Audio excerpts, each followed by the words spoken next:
ये लो अम्मा, एकदम नया डिजाइन है, कल ही शहर से बन के आया है। हाँ बिटुआ, तो सोने की लौंग भी तो होवे है, मुझे तो तू वही दिखा दे। लॉक के नई डिजाइन ना आए अभी, ये कुछ पुरानी पड़ी है, इन्हीं में से चुन लो। और सुन लो अम्मा, पैसे पूरे दे के जाइयो, इतनी सी चीज के लिए उधार न रखूंगा मैं। अरे बटुक बेटा, अब ऐसी बात करेगा का? फिर तेरे पास आने का फायदा ही का हुआ, बता तो जरा। इतना कहकर गांव की वो बूढ़ी औरत बटुकलाल की दुकान से उठकर चली गई और बटुकलाल भी दुकान बंद करके अपने घर की तरफ चल दिया। बटुकलाल का मूड बहुत खराब था, जो घर जाकर और भी खराब हो गया। थु थु थु थु, ओहो, अरे ओ बिंदिया, क्या है ये? ज्यादा बाल हो गए क्या तेरे सर में हैं, जो अब खाने में निकलने लग गए? अच्छा ज्यादा कहाँ, सारे तो झड़े जा रहे। अब कब से कह रही हूँ शहर जाओ तो मेरे लिए वो महंगा वाला शैम्पू ला दो। टीवी खोलो चाहे मोबाइल, हर जगह उसी शैम्पू के चर्चे हैं। चुप कर, यहाँ रोज के खर्चे उठाने भारी पड़ रहे हैं और महारानी को महंगा शैम्पू चाहिए। हाय रे मेरी फूटी किस्मत, बापू ने ये सोच के सुनार से शादी करी कि सारी जिंदगी उनकी बेटी सोने से लदी रहेगी, और यहाँ देखो एक शैम्पू ना ला के दिया जा रहा इनसे। हाँ तो बनना था ना किसी शहर के सुनार की लगाई, यहाँ गांव में तो किसी की औकात न रह गई सोना खरीदने की। अरे तो तुम ही बन जाओ ना शहर के सुनार, क्यों यहाँ गांव में पड़े हो? अरे शहर में एक दुकान खरीद लो, और फिर जब काम जम जाए तो ले चलेंगे अपना बढ़िया बिस्तर में। पत्नी बिंदिया की बात बटुकलाल को जच गई और अगले ही दिन वो अपने साथ कुछ पैसे लेकर शहर की तरफ चल पड़ा।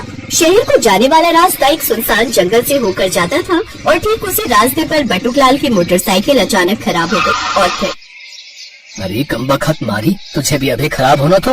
ओहो, शहर तो अभी बड़ा दूर है, अब क्या करूं? जब काफी देर तक कोशिश करने के बाद भी बटुकलाल की मोटरसाइकिल स्टार्ट नहीं हुई तो वो पैदल ही शहर की ओर बढ़ने लगा। तभी अचानक उसे एक आवाज सुनाई दी।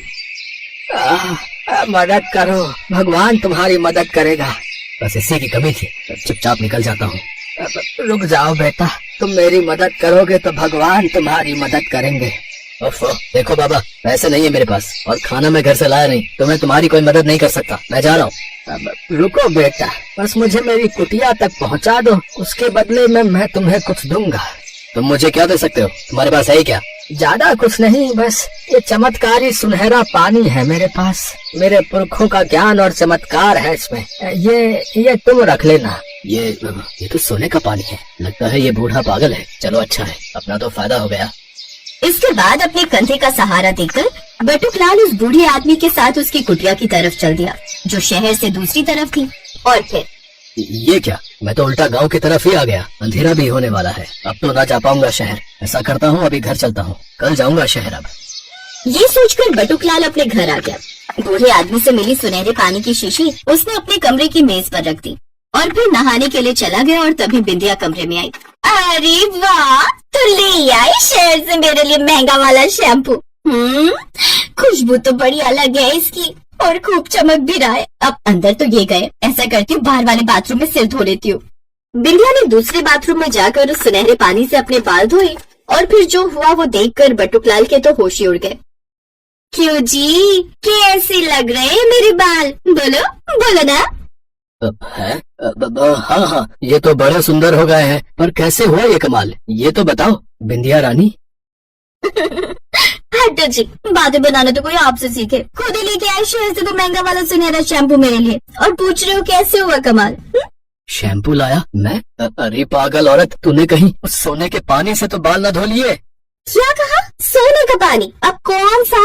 ना जी, रुको, वो शैम्पू था तो सुनहरा, पर अब मेरा मतलब है कि बस अब कुछ न बोल, जल्दी मुझे वो बोतल लाके दे, जाने कितना सोना बर्बाद कर चुकी होगी। बिंदिया ने फौरन वो बोतल लाकर बटुकलाल को दी। उसमें अभी भी काफी सुनहरा पानी बचा हुआ था और फिर वैसे इसमें मेरी कोई गलती नहीं थी। मैंने जरा सा पानी सिर में लगाया तो ऐसा झाग उठा कि क्या कहूँ। मेरी जगह कोई भी होता ना तो इसे शैम्पू ही समझता। वैसे ये बोतल तुम लाए कहाँ से? फिर बटुकलाल ने बिंदिया को पूरी बात बताई, जिसे सुनकर बिंदिया सोच में पड़ गई और बटुकलाल अब भी बोले जा रहा था। तो ये सब हुआ, ज्यादा नहीं तो कम से कम चांदी के गहनों पर फिराने के काम तो आ ही जाएगा ये पानी। क्या बोल रहे हो जी? गहनों पर फिराकर कितना ही फायदा हो जाएगा आपका। तो फिर क्या करूं, इस पानी से शैम्पू बनाकर बेचूं? और नहीं तो क्या, और सिर्फ गांव ही क्यों, तुम्हारा ये खास शैम्पू तो शहर में भी धमाल मचा देगा। एक बार फिर बिंदिया की बात बटुकलाल को जच गई और उसने सुनार का काम छोड़कर चमत्कारी शैम्पू बनाने का काम शुरू कर दिया। कुछ ही समय में बटुकलाल की चांदी हो गई। कभी सोचा है ये सुनहरा पानी खत्म हो गया तब कहाँ से बनाएंगे शैम्पू? बात तो सही है। अब सुनो, तुम जाकर उस बूढ़े आदमी से ऐसा सुनहरा पानी और क्यों नहीं ले आते? बदले में उसे फिर कहीं छोड़ आना। बिंदिया की बात मानकर बटुकलाल उस बूढ़े आदमी की कुटिया पर पहुंचा और फिर उसने बूढ़े आदमी से कहा, बाबा, वो सुनहरा पानी और है क्या तुम्हारे पास? नहीं, सुनहरा तो नहीं, पर ये दूसरी बोतल। बटुकलाल ने बूढ़े आदमी को बात पूरी भी नहीं करने दी और उससे वो दूसरी बोतल छीनते हुए कहा, हाँ हाँ, कोई नहीं, सुनहरा नहीं तो ये चांदी वाला ही सही। शुक्रिया बाबा, मैं चलता हूँ। हाँ, आता रहूंगा। हाँ।